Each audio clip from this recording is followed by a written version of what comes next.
Tombo ati iku limo perkarane. Tahu terima kasih. Nah, itu nggak boleh. Jangan sampai ada kata-kata gitu ya, Bu, ya. Ya.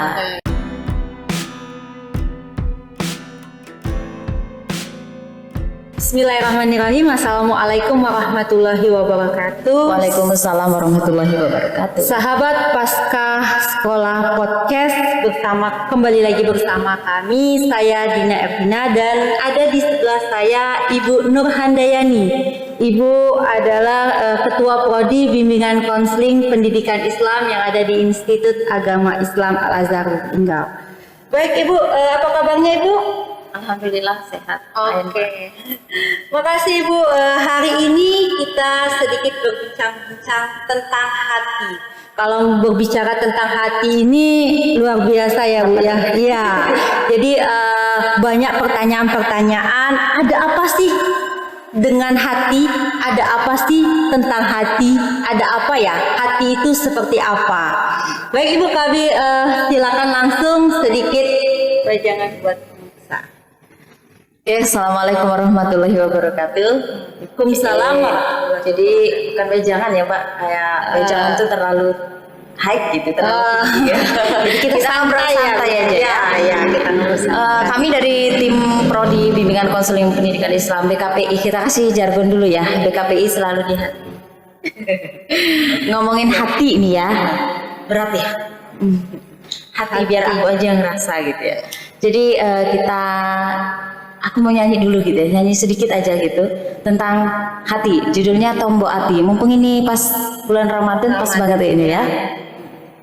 Tombo ati iku limo perkarane, kaping pisan maca Quran lan maknane, kaping pindho salat wengi lakonono, kaping telu engkang soleh kumpulono, kaping papat weteng kudu engkang luwe, kaping limo zikir wengi engkang suwe. luar biasa. Iya, jadi hati itu ada obatnya ternyata. Oh, ada obatnya. Jadi obat hati itu yang pertama salah satunya membaca Quran atau membaca Quran ya. Dan maknanya, kemudian yang kedua sholat malam, yang ketiga berkumpul dengan orang-orang yang soleh, yang keempat puasa, weteng kudu engkang luwe, jadi puasa, yang kelima zikir wengi engkang suwe ya, berzikir malam ya yang lama. Jadi ketika hati kita punya masalah, dari kelima perkara ini salah satunya itu harus kita lakukan. Kita ambil poin yang pertama aja deh gitu ya, satu aja gitu. Maca Quran lan maknani. Bagaimana supaya hati kita tidak sakit, tidak mudah sakit hati, terus tidak mudah moodnya berubah, misalnya dari bahagia menjadi sangat sedih sekali, Baperan ya. Baperan. hatinya tidak stabil, perasaannya tidak stabil. Lah itu bagaimana caranya? Tapi ini tipsnya ala Prodi BKPI yang selalu di hati ya. Oke. Jadi ketika kita sudah melakukan sesuatu kepada seseorang, kebaikan misalnya, atau kita menyukai seseorang, mencintai lah ya, atau jatuh cinta misalnya gitu, tetapi tidak terbalaskan atau bertepuk sebelah tangan, sakit hati gitu kan ya. Apalagi yang masih remaja gitu kan. Kita ternyata tidak perlu sakit hati teman-teman ya. Tidak perlu sakit hati karena Kenapa itu Bu? Biasanya kalau remaja atau itu cinta bertepuk sebelah tangan itu yang bikin galau, bikin tidak semangat lagi di sehari-harinya. Nah, jadi kenapa itu Bu bisa terjadi seperti itu? Karena hati ini kan hanya milik Allah saja. Allah yang mampu membolak-balikan hati manusia. Gitu ya. Itu yang pertama. Kalau misalnya kita sakit hatinya bukan karena cinta, misalnya sakit hatinya karena kita sudah berbuat baik kepada seseorang, atau kita sudah melakukan hal yang terbaik, tetapi kita tidak mendapatkan balasan dari apa yang kita lakukan atau kita berikan kepada seseorang. Nah, kita kembali kepada Quran surat Al-Insan. Ternyata dalam Quran surat Al-Insan itu dijelaskan bahwasanya, jadi dalam Quran surat Al-Insan ini dijelaskan bahwasanya sesungguhnya kami memberi makanan kepadamu hanyalah karena mengharap ridho Allah saja. Kami tidak mengharap balasan dan terima kasih dari kamu. Nah, kalau sekilas kita melihat maknanya memang benar ya, bahwasanya kita meminta terima kasih aja itu sudah tidak boleh. Jadi ya, ketika kita melakukan segala sesuatunya itu lagi-lagi karena Allah saja, karena Allah. Misalnya nih dulu ya saya kan ngajar nih ya, dari lulus S1 saya pernah mengajar gitu. Saya sudah berbuat baik kepada murid-murid saya, tetapi murid-murid saya membalas saya dengan yang tidak seperti yang saya harapkan. Itu ya jujur saya dulu ada sih rasa sakit hati gitu ya. Tapi sekian lama perjalanan kehidupan, perjalanan spiritual kan semakin matang ya, kita sering mengaji, sering membaca Al-Quran. Ketika sudah ketemu surat ini, konsepnya Quran surat Al-Insan ayat 9 ini, bahwasanya kita tidak boleh meminta ucapan terima kasih kepada manusia, kepada siapapun ketika kita sudah melakukan sesuatu. Itu salah satu kuncinya tuh biar nggak sakit hati. Tuh.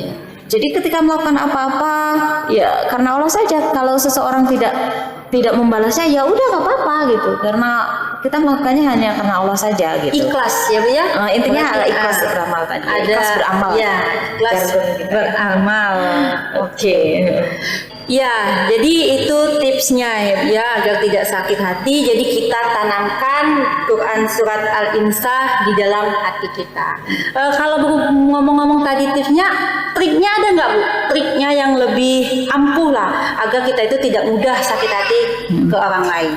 Oke, jadi sedikit kita berbagi ya di sini, bukan maksudnya menggurui, tapi kita hanya berbagi saja tipsnya sudah tadi, bahwasanya kita kembali ke Al-Quran ya sebagai pedoman hidup kita, ke Quran surat Al-Insan ayat 9, bahwa kita tidak boleh meminta imbalan atau balasan dari seseorang ketika kita melakukan kebaikan atau sesuatu, sekalipun itu ucapan terima kasih, ternyata nggak boleh. Nah, kalau sudah tahu di dalam Al-Quran nggak boleh kan, pasti kita oh iya sudah nggak boleh gitu. Kalau orang nggak ngasih ucapan makasih ya udah kita ingat aja, ingat itu lagi, surat itu lagi tidak ya. boleh minta ucapan terima kasih. Ini ala BKPI ya, ala BKPI selalu di hati. Nah, kalau triknya yang pertama kita be yourself aja. Yang pertama, be yourself, jadilah diri sendiri ya. Kita natural aja menjalani kehidupan ini, tidak usah terlalu berlebihan, juga tidak usah terlalu sibuk. Bagaimana caranya kita melakukan banyak cara supaya semua manusia suka kepada kita, tidak usah terlalu berlebihan. Jadi sesuai dengan kemampuan saja, natural saja. Jadi ketika kita sudah melakukan, takutnya kalau kita terlalu berlebihan melakukan berbagai macam hal supaya menarik simpati orang, kemudian orang-orang tersebut tidak membalas kebaikan itu kepada kita, nah itulah kita timbul sakit hati. Nah, maka kita ya udah be yourself aja gitu ya, natural aja hidup, mengalir ya. Kalau misalnya kita mampunya traktir teman itu cuman 20.000, ya udah traktir 20.000 aja, tidak usah terlalu banyak karena ya mampunya segitu. Atau kita mampunya mengajak teman jalan-jalan kemana, mampunya cuman di sekitar deket-deket aja, atau kita mampunya berdandannya tidak terlalu berlebihan, mampunya pas-pas, ya udah biar tidak usah terlalu menarik simpati manusia gitu. Iya. Jadi intinya tadi be yourself ya, maksudnya be yourself ini jadilah diri sendiri, hidup secara natural apa adanya. Nah, gitu. Kemudian yang kedua, ikhlas beramal, itu tentu itu. Ikhlas beramal ya. Iya. Ketika kita sudah melakukan suatu kebaikan kemudian nggak dapat balasan, ya udah nggak apa-apa, mungkin barangkali jadi tabungan kita di akhirat nantinya ya. Siapa tahu itu jadi tanaman-tanaman kita di akhirat yang nanti bisa menaungi kita nantinya ya kan, dari kepanasan kayak gitu. Tidak dibalas di sini, tapi nanti di akhirat. Tidak boleh mengharapkan imbalan sekalipun itu ucapan terima kasih ternyata teman-teman. Walaupun hanya kata terima kasih.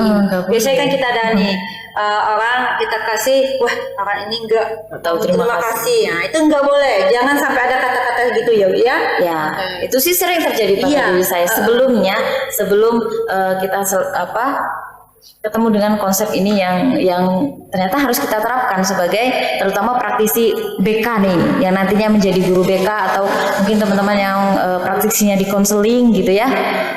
Ketika kita konseling kan membantu, ketika kita membantu seseorang untuk lepas dari masalah, ya kita harus ikhlas itu tadi, nggak boleh meminta Sedikit pun imbalan.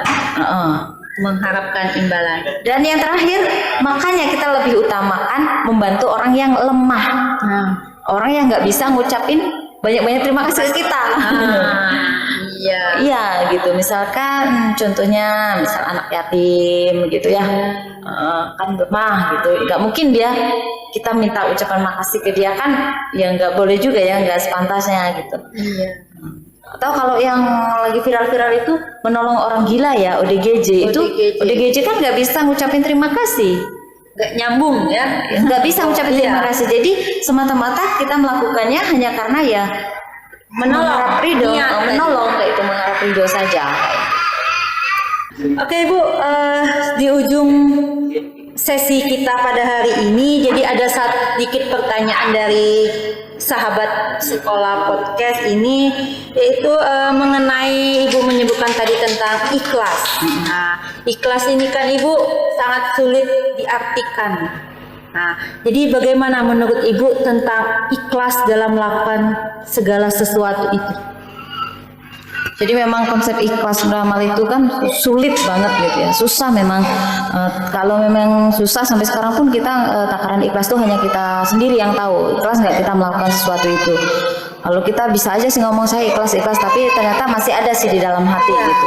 Nah, tidak terukur ya. Iya, jadi kuncinya kalau memang sampai sekarang pun kita belum bisa melakukan ikhlas dalam melakukan segala sesuatunya, masih adalah sedikit yang ganjal di hati kita.